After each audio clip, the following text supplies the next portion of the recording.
យកហើយមិនដឹងតែញ៉ាំអីទេមានតែញ៉ាំប្រហិតហ្នឹងទៅអូយនិយាយថាឃ្លានធុញនឹងកាពះហ្នឹងហ្មងអ្នកដែលចូលចិត្តញ៉ាំនេះខ្ញុំមិនយល់អារម្មណ៍មួយហ្នឹងព្រោះថាយកឡើងអញ្ចឹងណាឃ្លានឥឡូវមកដាក់ប្រហិតមួយចានទៀត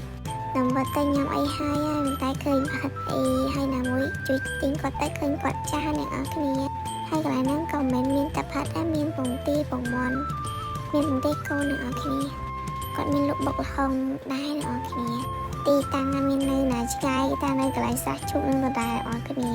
ដើម្បីតែញ៉ាំអីហើយអស់ហើយមិនតែឃើញអីជួយទិញគាត់ខ្លះទៅ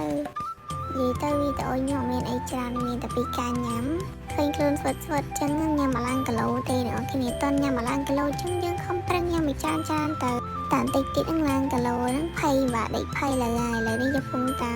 របស់ទៅស្អីថែមអ្នកនរគ្នាមិនមានអារម្មណ៍ថាស្ទើរនេះជាវីដេអូចុងក្រោយគេថារួចរាល់តែម្ដងចាអត់មានអីច្រើនទេមានតែប៉ុណ្ណឹង